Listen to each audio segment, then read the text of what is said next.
Mesdames, Messieurs, bonsoir. Amoureux du sport, ravi de vous retrouver ce soir pour notre rendez-vous sportif quotidien. Et avant le top départ, bien sûr, je vous invite à suivre le sommaire. On y va. Au sommaire de ce numéro de la Grande Team, le tour d'horizon de l'actualité sportive avec LGT News. Les éléphants basketteurs n'ont pas pu se qualifier pour les JO de Paris 2024. Des explications dans le focus avec le président de la fédération, Moussa Diarra, accompagné du capitaine Jean-Philippe Daly. Les représentants ivoiriens en compétition interclub de la CAF sont situés sur leurs adversaires pour les préliminaires. On en parle dans l'actu. Très bonne soirée sur la 3 en compagnie de Marie-Christine Begré et son équipe. Voilà, comme annoncé dans le sommaire, on aura un invité pour le focus ce soir, à savoir deux invités même, à savoir M. Moussa Diarra, président de la Fédération ivoirienne de basketball. Et il sera accompagné de Jean-Philippe Daly, pas le capitaine, mais plutôt un international basketteur ivoirien. Voilà, ce sera dans le focus de ce soir. La question LGT, compétition interclub de la CAF, tour préliminaire. Les représentants ivoiriens ont-ils bénéficié d'un bon tirage ? Vous pourrez bien sûr participer à notre émission en nous donnant vos différents avis sur la question, en appelant au 27 21 59 93 99, mais pas tout de suite. Je vous donnerai le top départ pour le numéro de téléphone de la 3 quand le téléphone sera ouvert, le 27 21 59 93 99. Mais tout de suite, par contre, on part pour LGT News. On y va.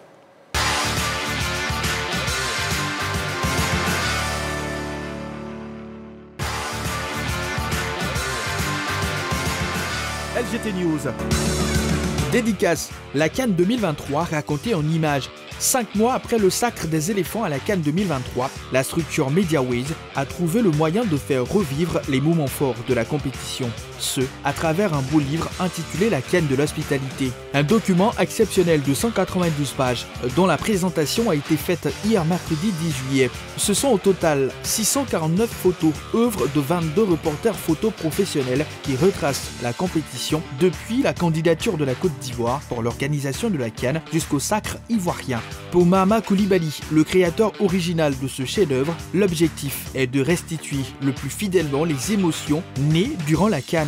Cette sympathique cérémonie a vu la présence des ministres délégués des sports et du cadre de vie et celui de la communication. À leur côté, le ministre congolais de la communication, sans oublier l'ambassadeur du Maroc en Côte d'Ivoire. LGT News. Mercato, Moïse Kean rebondit à la Fiorentina. Depuis sa belle saison 2020-2021 avec le PSG, Moïse Kean n'a pas retrouvé de stabilité dans sa carrière. Retourné à la Juventus Turin, son club formateur, l'attaquant polyvalent n'a jamais pu reprendre le fil de son début de carrière prometteur. Auteur de 20 apparitions l'an dernier avec la vieille dame, le buteur de 24 ans n'a pas fait trembler les filets une seule fois. Un transfert semblant inévitable, le nom du natif de Vercelli a été associé rapidement à la Fiorentina. C'est désormais chose faite avec la Viola qui a officialisé la venue de l'international italien. L'attaquant a représenté l'Italie à tous les niveaux, des U15 jusqu'à l'équipe A. Il a jusqu'à présent été sélectionné 15 fois, marquant 4 buts au passage. LGT News. Copa América 2024. Darwin Nunez impliqué dans une bagarre en tribune après Uruguay-Colombie. À l'issue de l'élimination de l'Uruguay face à la Colombie 1-0 en demi-finale de la Copa América, une bagarre entre supporters des deux camps a éclaté dans les tribunes du stade de Charlotte. Et l'attaquant de la Céleste Darwin Nunez est intervenu pour protéger ses proches. Le duel entre la Colombie talentueuse puis courageuse après l'expulsion de Munoz et l'Uruguay trop maladroit. Voilà, nous sommes en direct sur la 3 et vous suivez votre émission essentiellement sportive, La Grande Team. C'est toujours un plaisir d'être en votre compagnie, très chers téléspectateurs. Le débrief des news avec les membres de l'équipe. Bon, l'équipe au grand complet. Bonsoir, messieurs. Bonsoir, Marie-Christine. Bonsoir, Marie-Christine. On démarre donc avec vous. Quelle actualité déjà a retenu votre attention, Jean-Philippe? Écoutez, la belle bagarre, la grosse bagarre humiliante qui s'est tenue du côté de la Copa América. Bon, je pense que ce n'est pas très honorant pour cette compétition qui, cette année, quand même essayait de démontrer toute autre chose de son point caractéristique. Déjà, sur le terrain, on estime que ce qui se passe ne ressemble pas du tout au football, quoique Je pense que moi, je suis quand même amoureux des bons duels. J'estime que le football, c'est un sport de contact. Ouais. Mais de là à ce que, je dirais, les mésententes du terrain se déportent dans les tribunes, en plus, entre des joueurs et des supporters, je pense que là, les Sud-Américains se sont crus dans une autre arène. Voilà, je pense qu'ils ont fait que confirmer ce que certains disent depuis l'entame de cette compétition en disant que c'est la Copa MMA. Voilà, c'est cet art martial de divers combattants. Mais bon, c'est peut-être le trait caractéristique qui donne son charme à cette compétition. Et voilà, moi, tout ce dont j'espère, c'est que ça ne se reproduise plus. L'Uruguay a quand même fait un très beau parcours. On a assisté à une belle demi-finale entre cette formation et la Colombie. La Colombie va jouer la finale face à l'Argentine, un autre duel fratricide. Mais on espérait que les choses demeurent sur le terrain. Malheureusement, ça a dégénéré. En tout cas, on déplore pareil événement, pareille situation et aucun charme du tout pour la compétition. Oui, coach Alain. Mais quand tu regardes la Copa América, j'ai l'impression qu'on est sur un ring. Parce qu'à chaque match, il y a toujours au moins un blessé. Il y a toujours au moins un carton rouge. Tu as l'impression que les gars ne jouent plus au football. Ouais. Parce que là-bas, tous les matchs sont engagés. Et les arbitres, même arrivés à un certain moment, sont dépassés par les événements. Parce que tellement il y a des fautes, il y a certains joueurs même qui arrivent même à peine à mettre le pied. Parce qu'il y a trop d'engagement. Et en plus, on voit Dani Muñez qui vraiment va se mettre dans une bagarre pas possible dans les tribunes. Vraiment, c'est déplorable. On espère bien que la Copa América va revenir au bon football comme l'Euro. Pour voir vraiment du charme. Ils estiment que c'est le football, hein? Chacun ses caractéristiques. Mais vraiment, c'est décourageant. Mais, et puis surtout, au bon football, pas comme l'Euro seulement, oui, comme la CAN. Oui, comme la CAN, surtout comme la CAN, avec de beaux gestes. Avec, et puis après, on se dépose sur le mondial. Mais Dani Muñez, après avoir raté toutes les occasions pendant le match, il se retrouve dans un boxing où il va boxer au moins 5 supporters. Vous êtes sûr qu'il a pu toucher quelqu'un? La manière de la rater les buts. Regarde sa position d'abord. Peut-être que c'est sa position. Les supporters ont vraiment reculé parce que... On a l'impression qu'il aura une bonne reconversion. Voilà. Voilà, regarde là. C'est dommage, mais vraiment, on n'a pas besoin de ça dans le football. Franchement, on n'a véritablement pas besoin de ça dans le football. Oui, Dorgelès. Oui, Moïse Kean, bien sûr, 24 ans, on le sait, hein, italien, quand même, avec la Juventus de Turin, c'est terminé. 19 matchs cette saison avec la Juventus. Moïse Kean est arrivé au niveau de la Juventus en 2010, en provenance bien sûr du Torino avec Maximiliano Allegri.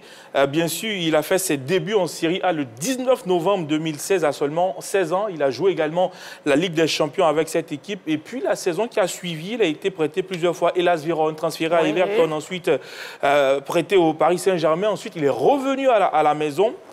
Il a fait 3 ans du côté de la Juventus de Turin où il n'a vraiment pas brillé quand même sur les couleurs. Donc, 1 an avant la fin de son contrat, l'attaquant a été vendu à la Viola. On est autour de, bien sûr, 13 millions d'euros et puis 5 millions de bonus. C'est énorme. Il a signé jusqu'en 2029. Donc, on va lui souhaiter tout le bonheur du monde. Il retrouve Christian Kwame. Bien sûr. Très bien. En tout cas, information mercato. On marque une petite pause, juste le temps de la publicité, très chers téléspectateurs. Et on se retrouve dans quelques secondes seulement pour la suite de l'émission. Ne bougez surtout pas, à tout de suite.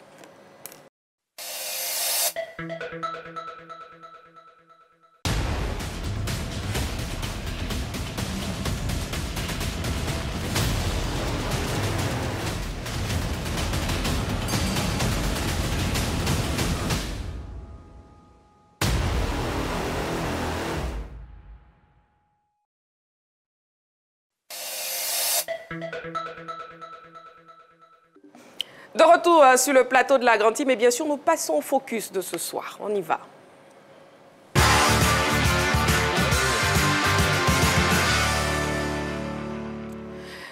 Il s'était rendu au TQO avec l'ambition de décrocher la qualification pour les JO de Paris 2024. Malheureusement, les éléphants basketteurs n'y sont pas parvenus. Pour comprendre le comment du pourquoi, recevons le président de la Fédération ivoirienne de basketball, M. Moussa Diarra. Il ne vient pas seul, hein. Il est accompagné de Jean-Philippe Dali, international basketteur ivoirien. Et on les reçoit bien sûr sur le plateau de la Grande Team.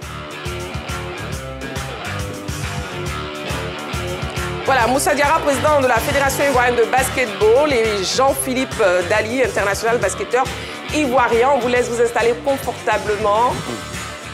C'est bon. Bonsoir messieurs, bonsoir président. Bonsoir Marie-Christine. Comment vous allez? Très bien. D'accord. Et bonsoir Jean-Philippe. Bonsoir. Bon, nous avons beaucoup de Jean-Philippe sur ce plateau ce soir, décidément. Bon, président, vous revenez fraîchement du TQO, mais bon, les nouvelles ne sont pas si bonnes que ça. Les éléphants ne sont pas qualifiés pour les JO de Paris 2024. Oui, c'est vrai, nous ne sommes pas qualifiés pour les JO 2024, mais toute chose est bonne à prendre, il n'y a pas d'échec, il y a des leçons à tirer. Et justement, qu'est-ce que vous retenez de cette expédition? Nous retenons de cette expédition que nous ne sommes pas passés aussi loin que ça. Si la Côte d'Ivoire a perdu de 4 points face à l'équipe de Lituanie qui est dans le top 10 mondial, qui a battu les États-Unis lors du dernier mondial. Donc ça veut dire que nous n'avons pas une si mauvaise équipe. Je l'avais dit également avant de partir au TQO sur l'ensemble des plateaux que cela n'allait pas être facile parce que la formule du TQO, il s'agit de mettre ensemble les nations africaines avec les meilleures nations européennes qui leur offrent encore d'autres chances de se qualifier. Donc ce n'est pas une formule très facile, mais nous avons démontré que la Côte d'Ivoire est une grande nation de basketball lors de ce tournoi. Je l'avais dit également avant de partir que c'était une belle occasion pour nous de gagner en expérience dans la perspective de l'Afro-Basket 2025. Et je crois que nous continuons à préparer cet Afro-Basket 2025. Justement, on parlera de l'Afro-Basket et les préparatifs tout à l'heure. Jean-Philippe Dali, bon, comme le disait le président de la Fédération ivoirienne de basketball, de peu, déjà, on a une magnifique équipe avec d'énormes talents. Donc, qu'est-ce qui n'a pas marché? Est-ce que c'était les fins de match qui étaient mal gérées? Qu'est-ce qui n'a pas marché? Franchement, on ne comprend pas. Je ne dirais pas que ça n'a pas vraiment marché. Je dirais qu'on a gagné en expérience pendant cette compétition-là. On a montré vraiment un très beau visage, surtout contre la Lituanie. Et après, bon, par la suite, contre le Mexique, malheureusement, ça ne nous a pas réussi. Mais vraiment, je dirais que ce qui nous a manqué, c'est sur certains détails. Et on l'a vu face à la Lituanie, qui a réussi à garder son socle malgré qu'on les a, je dirais, plus que bousculés. Et on y a cru jusqu'à la fin. Et comme je l'ai dit, c'est sur certains détails que c'est joué. Mais à force de jouer des matchs de haut niveau comme ça, et à cette compétition-là, je pense que la Côte d'Ivoire ne fera que gagner en expérience et aussi avec le groupe qu'on a. Et ce sera que de bonnes choses pour demain, notre avenir. D'accord, très bien. Oui, à Jean-Philippe, une question? Moi, j'ai une question plus pour Jean-Philippe. Le retour de Nacho, très bien accueilli dans le groupe. Néanmoins, quand on regarde de la préparation jusqu'à la fin de la compétition, on a enchaîné quand même 5 défaites. Cela est dû à quoi, concrètement? Très beau retour, vous avez dit. En tout cas, le retour de Nacho, c'était un bon retour. En tout cas, moi, je ne l'avais jamais connu personnellement. Et c'est la première fois que j'étais avec lui pendant cette campagne. Et vraiment, son jeu, en fait, il est atypique. Donc, ça veut dire que ça demande du temps pour être mis en place. Et ça demande aussi beaucoup d'automatisme. Et je pense que c'est ce qu'on a essayé de trouver pendant les matchs de préparation. On ne s'est pas concrétisé par des victoires. Mais après, on l'a vu dès le premier match, dès que la compétition a commencé, on était prêt face à la Lituanie. C'est vrai qu'on a manqué de certains détails sur des petites erreurs. Mais vraiment, je trouve que contre la Lituanie, on a vraiment fait un bon match. Ça ne s'est pas concrétisé par la victoire, mais nos matchs de préparation étaient vraiment pour travailler. C'est pour ça qu'on appelle match de préparation. Malheureusement, ça ne s'est pas soldé par la victoire. Mais on a vraiment accumulé toutes les informations qu'ils nous donnaient pour après les déverser pendant les tournois de qualificatifs. D'accord. Oui, Dorgelès, une question pour? Oui, pour le joueur. Oui. Vous avez joué plusieurs rencontres, plusieurs matchs avant d'aller à la compétition. Est-ce que finalement, la fatigue s'est pas fait sentir sur les matchs lors du TQO? Parce qu'on a enchaîné pas mal de rencontres avant quand même d'aller aborder de gros matchs, on va le dire. Je ne dirais pas qu'on a été fatigué. En tout cas, sur les TQO, la préparation nous a servi. En tout cas, on a fait beaucoup de matchs, c'est vrai. Mais c'était vraiment pour vraiment développer notre jeu parce qu'il y avait pas mal de nouveaux dans le groupe, parmi moi aussi qui venait de connaître Nacho. Et ça nous a permis en tout cas de pouvoir vraiment nous adapter à son jeu. Et aussi, il faut le dire qu'avoir beaucoup de matchs, c'est aussi une bonne chose. La fédération a mis en place qu'on puisse se déplacer partout et jouer aussi contre des bonnes équipes. Et c'est ça aujourd'hui qui nous a permis en tout cas de pouvoir montrer un bon match sur les 2 matchs qu'on a joués. Et on croit que ça sera que des bonnes choses pour la suite. D'accord. Et puis, Président, une question pour vous. Où est-ce qu'on en est avec le dossier Pacom Dadié?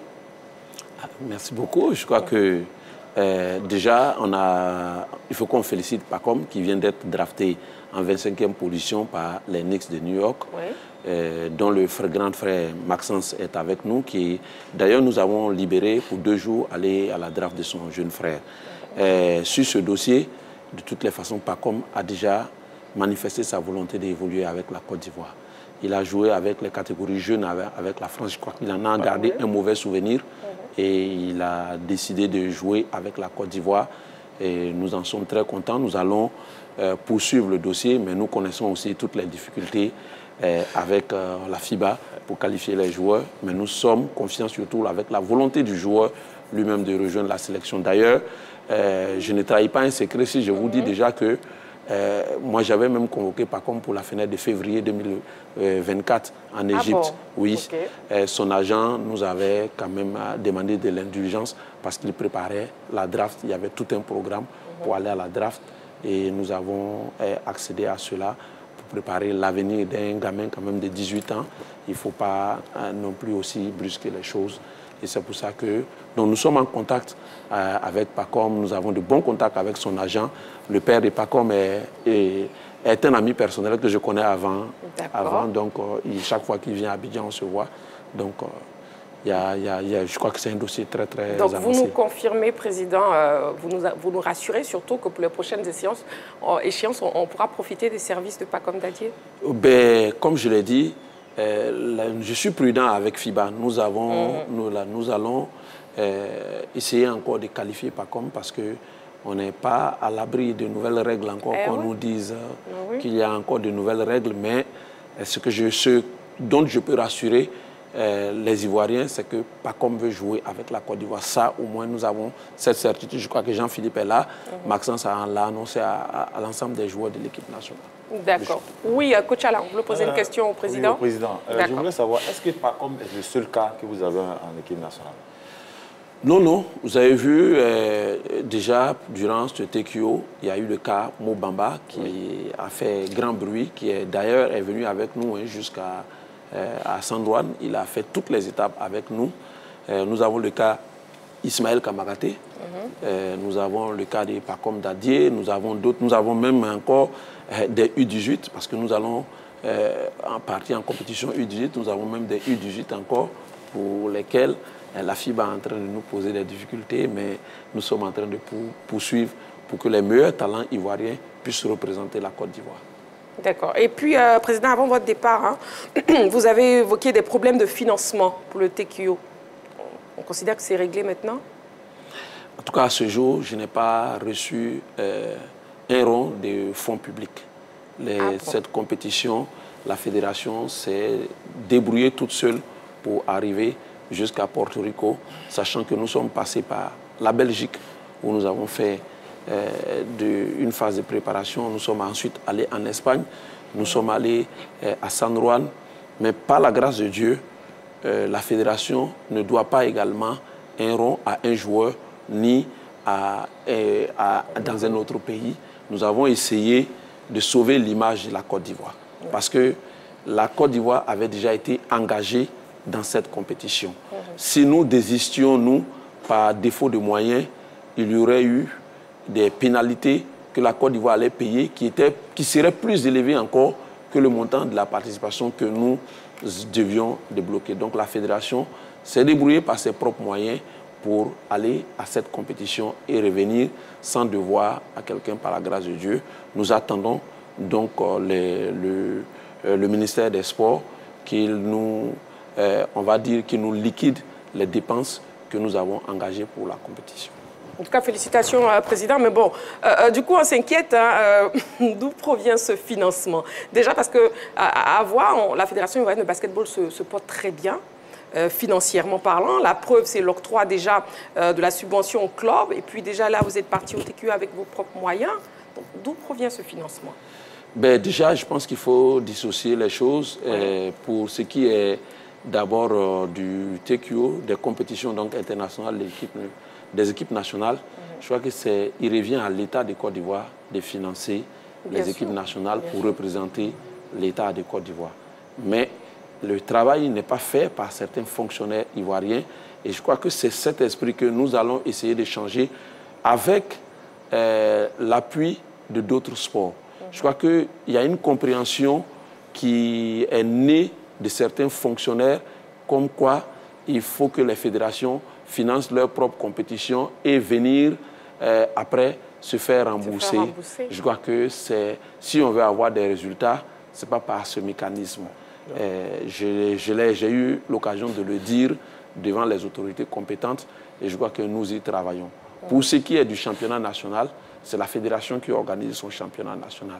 Et nous avons les partenaires et les sponsors qui nous ont accompagnés et les fonds, on va dire les subventions au club font partie de, on va dire, des ressources venant des sponsors. Et il s'agit d'un mécanisme pour la fédération d'aider les mandants. Parce qu'il faut le dire, les clubs n'ont pas non plus de moyens pour pouvoir disputer notre championnat, qui est un très bon championnat, qui est l'un des plus attractifs en Afrique. En Afrique, est l'un des plus attractifs. Donc il faut accompagner ces clubs. Quand on parle de subventions, c'est de modestes moyens que nous avons mis à la disposition des clubs pour ne serait-ce que prendre en charge quelques-unes de leurs difficultés. D'accord. Donc on note en tout cas pour la Fédération ivoirienne de basketball, pour ce qui est de l'octroi des subventions au club, vous avez des sponsors et partenaires. C'est ça. C'est bien clair. Bon, et puis déjà, vous avez aménagé un nouveau siège. Cela répond à quoi? Alors, nous organisons l'afro-basket féminin l'année prochaine. Le basketball est le deuxième sport collectif en Côte d'Ivoire après le football. Nous présentons un visage. Nous sommes premiers au classement FIBA africain, premier africain au classement FIBA. Et nous pensons que tout ceci mérite de la Fédération ivoirienne de basketball un peu plus de respect. Et donc, c'est un peu plus de respect, cela veut dire que nous devons avoir des employés permanents qui travaillent dans des conditions optimales pour le basketball. Donc, nous avons jugé bon de les mettre dans des conditions de travail pour leur permettre de gérer en permanence la fédération.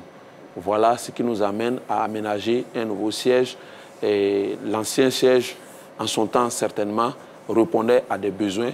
Mais aujourd'hui, vu l'envergure de la fédération, nous pensons, de toute façon, mes prédécesseurs y avaient songé. Ils l'envisageaient. Je crois que c'était un projet quand même de tous les présidents. Et vous l'avez réalisé. Voilà, je crois que peut-être j'ai eu la chance de le réaliser, mais je crois que tous mes prédécesseurs n'en pensaient pas moins. D'accord. Président Moussa Diarra, bon, l'organisation de l'afro-basket, qu'est-ce qu'il en est? Ben, la Côte d'Ivoire a été désignée pour organiser l'afro-basket féminin 2025. Et je crois que c'est un honneur qui est fait à notre pays. Et je crois que cet honneur est dû à la capacité que nous avons montrée à travers la CAN de football, à travers les infrastructures mises en place en Côte d'Ivoire. Même si au niveau basketball aujourd'hui, ces infrastructures n'existent pas. C'est l'occasion pour l'État de Côte d'Ivoire de mettre en place ces salles qui profiteraient pas qu'au basketball, mais nous avons le handball, nous avons le volleyball, nous avons d'autres sports, même le judo et le karaté pourraient profiter de cette salle. Encore plus même, je peux dire, même des concerts pourraient se dérouler dans ces salles. Donc cette infrastructure ne sera pas pour moi à mettre que pour le basketball, mais c'est une infrastructure qui devra profiter à toute la Côte d'Ivoire. Donc c'est un honneur qui nous est fait. Nous allons essayer de relever ce défi. Dès demain, certainement, nous avons une réunion avec l'ONS et le BNET pour analyser les propositions qui ont été faites par le BNET pour l'aménagement des différentes salles. Donc nous avons commencé à travailler. Le ministère des Sports s'est mis également à la tâche. Je crois que toute la Côte d'Ivoire est mobilisée déjà pour cet Afro-Basket 2025. D'accord. Félicitations, Président Moussa Diarra. Bon, la Côte d'Ivoire va organiser l'Afro-Basket féminin en 2025, ce qui me permet justement de parler sur le plan féminin au niveau des dames. Quelle politique pour redynamiser ce secteur, Président Moussa? Merci. Nous avons entamé déjà cette politique de redynamisation. Nous avons mis en place toutes les équipes jeunes au niveau des dames, U13, U15, les équipes U18. Je pense que, sans risque de me tromper, cela fait plus de 10 ans qu'aucune équipe féminine de jeunes n'est sortie de la Côte d'Ivoire pour participer à une compétition. Et nous comptons le faire cette année. Si elle se qualifie, parce que nous allons jouer la phase éliminatoire en Côte d'Ivoire, si les U18 se qualifient. Donc ça fait, la direction technique travaille avec une vingtaine de jeunes filles qui ont été sélectionnées dans tout le pays actuellement. Et ces filles-là constitueront le vivier des équipes. Nous avons également essayé de détecter toutes nos jeunes filles, comme nous le faisons avec les garçons qui sont à l'étranger. Nous en avons déjà identifié une dizaine. Nous avons fait appel aux meilleurs avec lesquels nous sommes en discussion. N'oublions pas que l'année dernière, à la fin du championnat de France, c'est une Ivoirienne qui a terminé meilleur joueur du championnat de France de première division. Cette année encore, c'est une autre Ivoirienne qui a terminé MVP du Quai 54. La Côte d'Ivoire regorge de nombreux talents, masculins comme féminins. Il faut aller les chercher pour venir défendre les couleurs nationales. Et c'est ce que vous allez faire? C'est ce que j'ai. D'accord. Coach Alain, oui. Jusqu'à preuve de contraire, maintenant, vous avez combien de salles disponibles ici sur le plan national? Ben, nous avons 4 salles au niveau du Palais des Sports. Maintenant, l'état de l'ensemble de ces 4 salles reste à désirer. Alors, pour l'afro-basket féminin, la norme, il faut au moins une salle d'au moins 5000 places. La seule salle qui contient au moins les 5000 places, c'est le Dôme. Les autres salles, le Hall 1 et le Hall 2, ne disposent pas de ces capacités, mais peuvent servir de terrain d'entraînement. La 4e salle, c'est la salle polyvalente. Elle est dans un état de délabrement très avancé. Donc il s'agira, en tout cas si le temps en convient, de réhabiliter l'ensemble de ces salles pour permettre les rotations d'entraînement des équipes qui viendront, mais également le Dôme pour abriter les matchs. D'Angeles? C'est à peu près la même question de savoir. Puisqu'il parlait du Bénin, moi j'ai pensé qu'on allait construire d'autres salles pour accompagner, parce que au-delà de ça, on voyait le Dôme, bien sûr.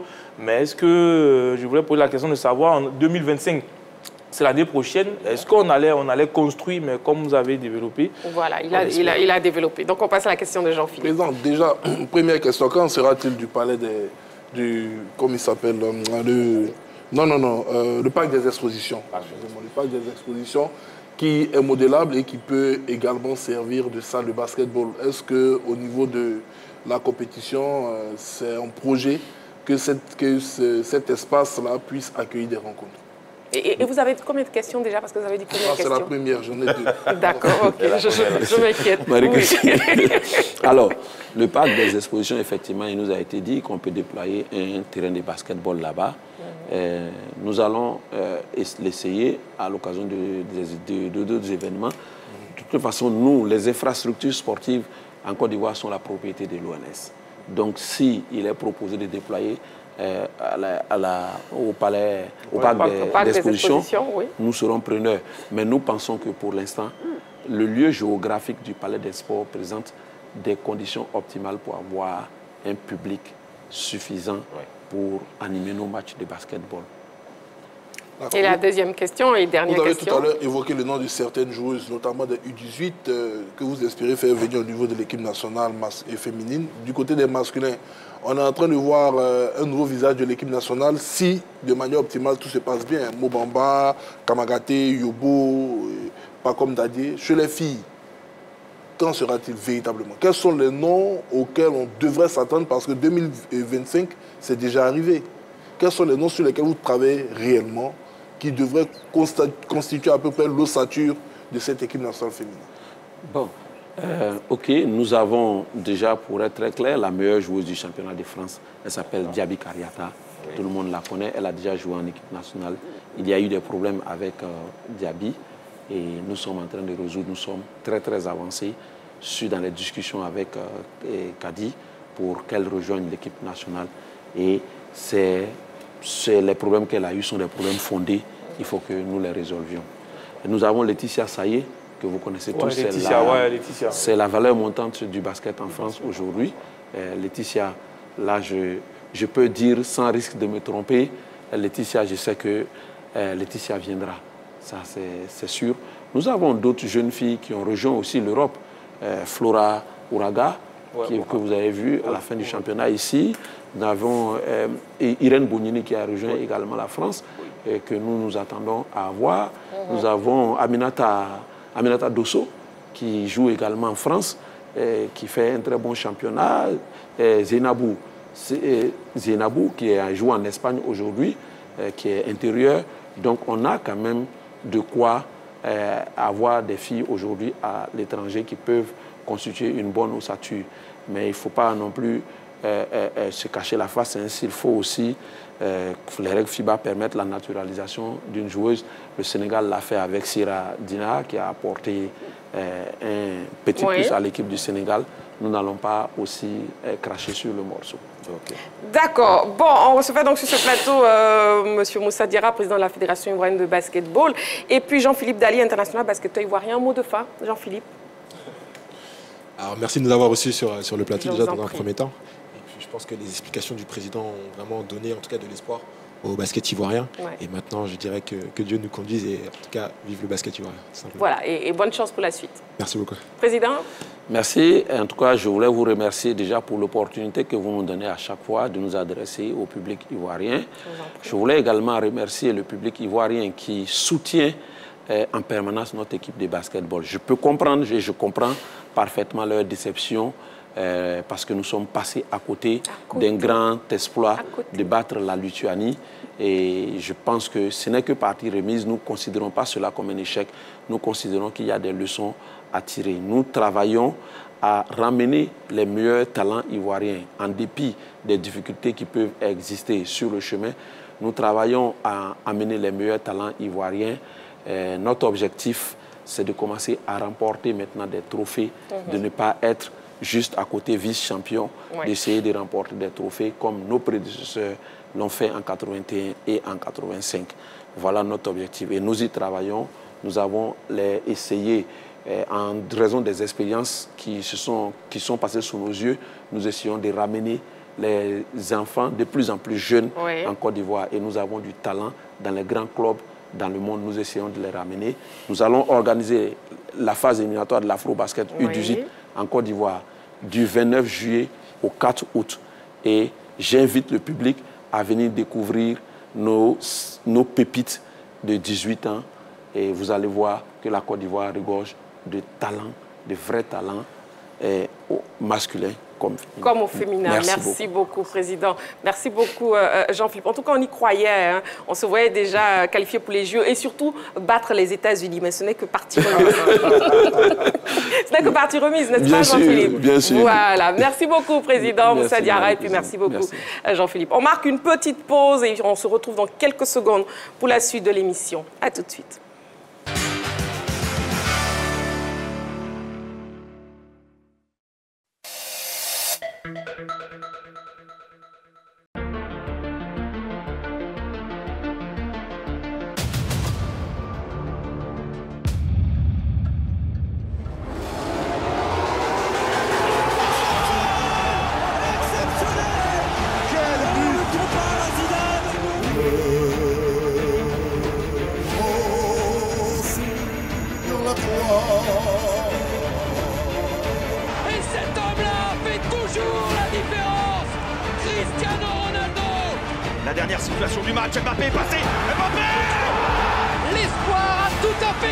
Le compte à rebours a commencé. La deuxième but!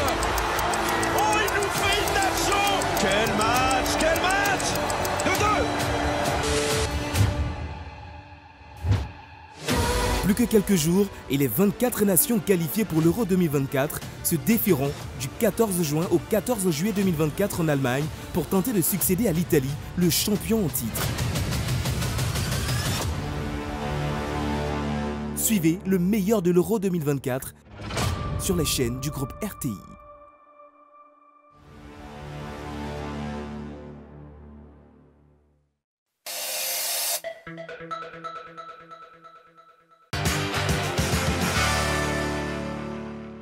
Nous sommes de retour sur le plateau de la Grande Team, toujours en direct sur la 3, la chaîne qui vous offre 3 fois plus de sport. Et bien sûr, nous sommes jeudi soir, donc nous passons au carton de la semaine. On y va.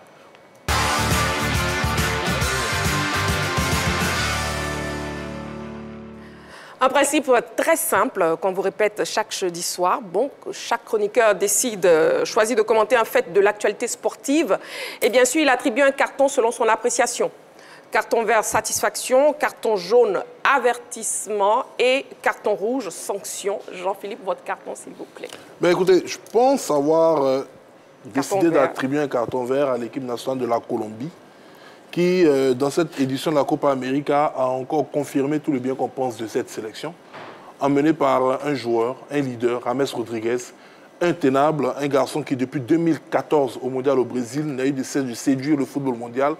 Il est passé par le Real Madrid, il a eu des problèmes d'adaptation, après avoir réussi une très belle performance avec l'AS Monaco. Ensuite, il s'est retrouvé du côté du monde arabe. Beaucoup de personnes le donnaient tout simplement perdu pour le football de très haut niveau. Et là, il renaît tel un phénix de ses cendres avec son équipe nationale de la Colombie. Il illumine cette compétition où, jusqu'à présent, il a terminé meilleur joueur du match à 4 reprises. Il a terminé comme meilleur joueur de la semaine de cette compétition. Et aussi, étonnamment que cela puisse paraître, il n'est pas ressorti dans le 11 type de la semaine, contrairement à Lionel Messi, qui a été retrouvé dans ce 11 type. Mais bon, on sait qu'en 2014, James Rodriguez aurait dû terminer meilleur joueur de la Coupe du Monde et c'est à Lionel Messi que le trophée a été donné. On connaît maintenant le rôle trouble de la CONCACAF dans les attributions individuelles. Maintenant, on verra de ce duel entre ces deux garçons ce qui va se passer le dimanche, qui va prendre le meilleur sur l'autre. Et en tout cas, l'ancien madridiste James Rodriguez on verra bien. Tout simplement. On verra bien ce dimanche. On verra bien. Voilà. Allez, Coach Alain, votre carton, s'il vous plaît. Ben, écoutez, carton vert à l'équipe nationale d'Angleterre, surtout un monsieur qui m'a vraiment bluffé pendant toute cette compétition. Le sélectionneur Gareth Southgate, qui avait commencé par un 4-3-3, qui se retrouve en demi-finale vers un 3-4-2-1, qui a façonné cette équipe d'Angleterre avec des changements pas possibles. Il prend un latéral droit qui met comme piston gauche. Après, il prend un autre ailier qui met comme piston droit. Je pense qu'il a réussi à combiner, à marquer un coup dans ce terreau-là. Il a été décrié dans les 10 dernières minutes parce qu'il a voulu faire des changements, mais Dieu merci, ces changements ont apporté. Bravo à lui. J'espère que cette équipe d'Angleterre va remporter ce trophée.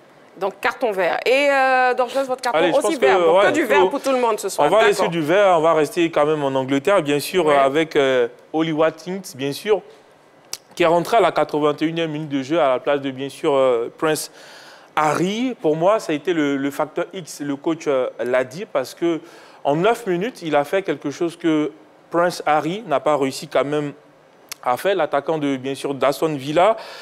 Cette saison, bien sûr, avec son club, il a été magnifique. 29 buts, et puis là, Unai Emery a quand même l'a un peu bonifié, parce que c'est un habitué au niveau des attaquants. Quand il est arrivé, Cavani, Baka, Villa et Gamero, quand même, il les a modifiés. Et puis avec ce joueur, il y avait de la profondeur. Il y avait une palette un peu plus large par rapport à Harry Kane. Et ça s'est senti quand il est rentré. 100% de passes réussies, 100% de tirs cadrés. Il a touché 4 ballons. Et on connaît ce but qui arrive. Après, c'est très aussi important. C'est un joueur qui était en confiance. Il avait dit, j'ai vu sur une vidéo, comme en montant en rédaction, bien sûr, que... Et avec Cole Palmer, ils se sont dit, tu me donneras une passe et je vais marquer, on va avoir la victoire. Et finalement, c'est arrivé. Donc, c'est pour dire, il sentait ce match depuis le début de la compétition. Il gratte quelques minutes, mais quand même, il a réussi quand même à sortir son épingle du jeu. D'accord, carton vert. Donc, voilà. Merci beaucoup, messieurs, pour vos cartons. Il est l'heure de l'actu. Hein, donc, on court. On y va. Voilà, l'actu de ce soir. On y va.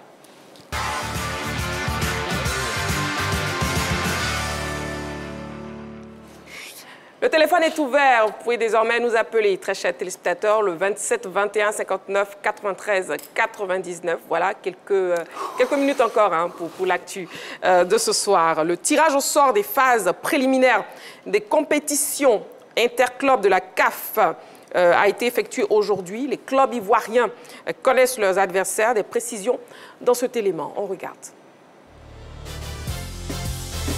La CAF a procédé au tirage au sort des tours préliminaires de la Ligue des Champions et de la Coupe de la Confédération ce jeudi 11 juillet. À l'issue de ce tirage, les représentants ivoiriens savent désormais ce qui les attend en termes d'adversité.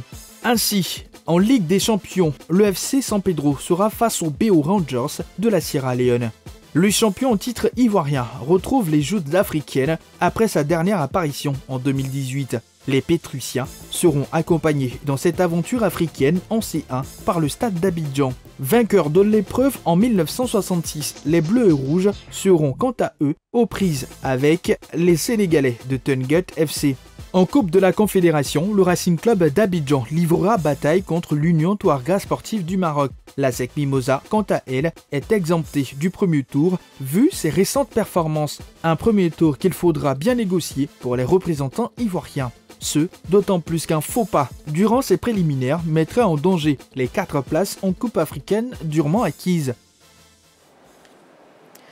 Voilà, messieurs Avopanosso, les clubs ivoiriens ont-ils hérité d'un bon tirage? Oui ou non, s'il vous plaît? Oh, c'est compliqué à répondre. Hein. Bon, moi je dis oui. Hein. D'accord, oui pour Jean-Philippe, non pour Dorgelès et oui pour Coach Alain. Coach Alain, pourquoi oui? Ben écoutez, moi je pense que les clubs ivoiriens, surtout le FC San Pedro, le Stade d'Abidjan, tous les clubs vont dans l'inconnu. Donc je pense que là, ils vont découvrir les adversaires au match aller. Et puis en fonction du match aller, ils vont préparer la contre-attaque par rapport au match retour. Donc ils vont dans l'inconnu. Je pense que s'ils ont bien fait, s'ils ont eu les vidéos, si ces clubs-là, ils pourront s'en sortir. Mais au cas contraire, vraiment, c'est du 50-50. Du 50-50, ouais. D'accord. Et Dorgelès? Je suis tout à fait d'accord avec le coach du 50-50 parce que là, vous prenez le Stade d'Abidjan, tout préliminaire, ils ne connaissent pas forcément l'adversaire. Et quand on sait qu'en compétition africaine, souvent, c'est difficile de voyager. Chez nous, on peut faire la différence. Il n'y a pas de problème pour ces clubs. On va sortir, on va pousser ces clubs-là. Mais la vraie difficulté, ça sera à l'extérieur. Comment est-ce que ces joueurs vont gérer peut-être l'atmosphère, le public, tout autour? Donc, clairement, c'est forcément du 50-50. On ne peut pas dire aujourd'hui que forcément, ces équipes-là vont se retrouver quand même en Coupe CAF ou en Ligue des Champions, mais tout sera dans la préparation. Après, d'autres découvrent la compétition. C'est ça aussi la difficulté. Donc, il faut prendre match après match. Je souhaite que vraiment qu'on puisse bien la préparer et puis aller faire un bon résultat à l'extérieur. D'accord. En tout cas, sur la page Facebook de la 3, on a Ismaël Kakou qui nous dit « Oui, nos représentants ivoiriens ont bénéficié d'un bon tirage. Cependant, il va falloir se préparer très sérieusement pour être en jambes lors des différentes confrontations. Et cela passe par des matchs amicaux de qualité pour mettre en place les automatismes entre les nouveaux joueurs et ceux qui sont restés au club. » Oui, Jean-Philippe? Non, je pense que c'est le saut dans l'inconnu pour la plupart de ces équipes, à part la SEC Mimosa, parce qu'on parle du passé du stade, mais ça remonte à très longtemps. La dernière fois que le stade a joué une coupe continentale, le RCA également n'est pas à sa première sortie sur le continent. La première, c'était quand même très mal passé.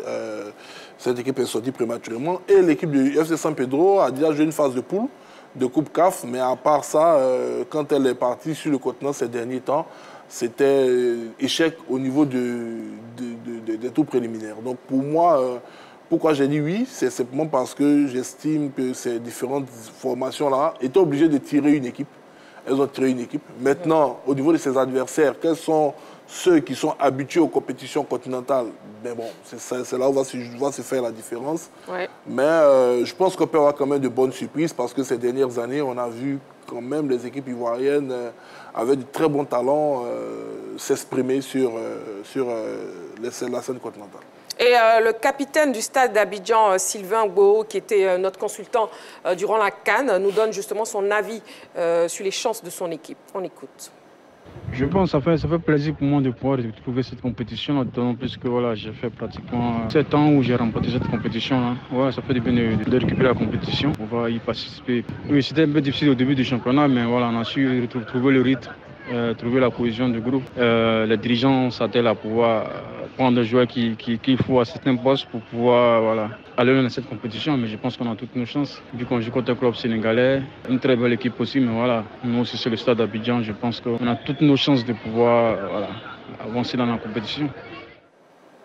Voilà, Sylvain Gboo, pour lui, ils ont toutes les chances de pouvoir avancer dans la compétition. Mais bon, est-ce que ce n'est pas un peu inquiétant quand même, messieurs? Parce qu'au niveau du mercato, ces clubs n'ont pas été très actifs.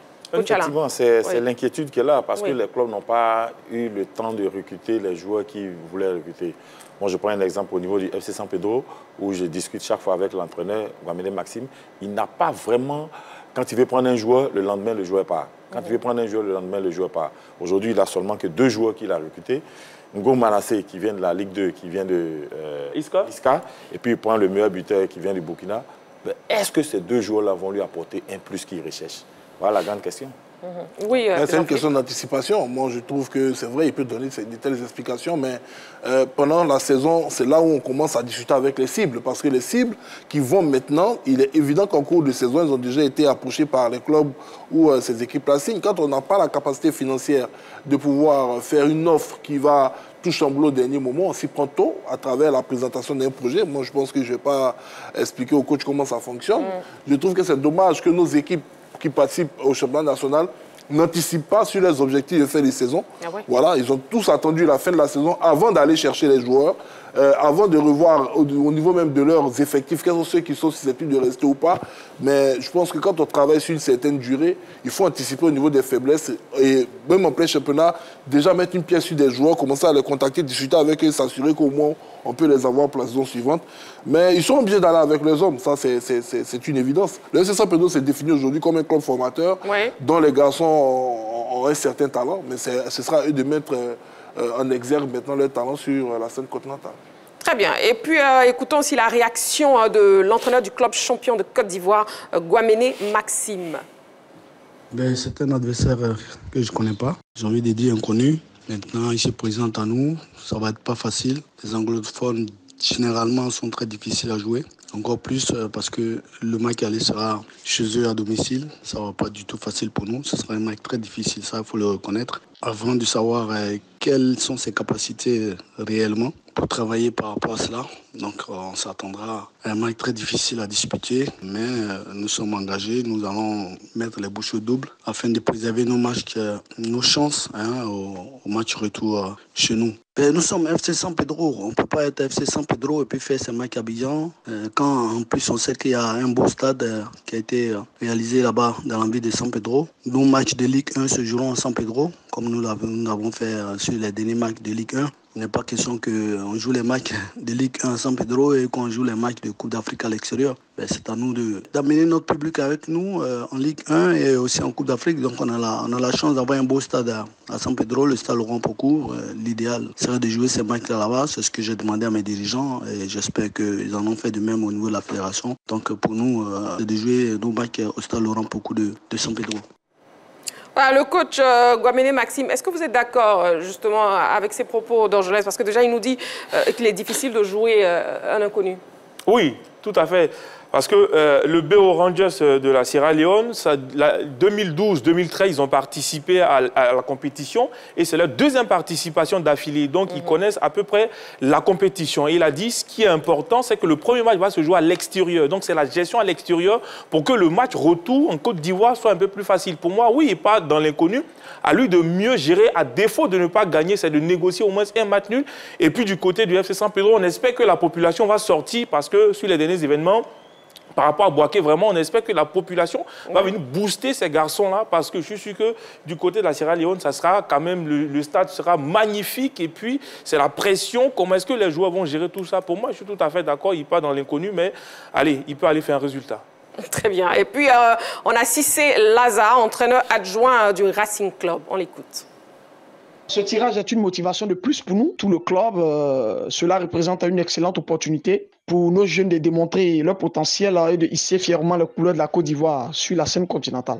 Ce qui concerne l'ambition, je dirais tantôt que notre ambition est claire et simple, c'est de faire un parcours solide et viser dans un premier temps les phases de poule. Mais cela commence par gagner le premier match du premier tour préliminaire. La préparation est prévue pour le 15 juillet, ce lundi à partir de 7h30. Les joueurs seront présents, notre effectif qui est déjà en place. Il y aura les départs, aussi quelques arrivées. Donc voilà, on met tout en œuvre pour que la préparation se fasse dans un bon climat et bien préparer notre saison. Les joueurs sont déjà motivés, sont déjà déterminés pour ce premier tour préliminaire. Et déjà, nous, on va se concentrer sur la préparation, voilà, ce lundi 15 juillet. Et on va se mettre au travail pour attaquer cette saison.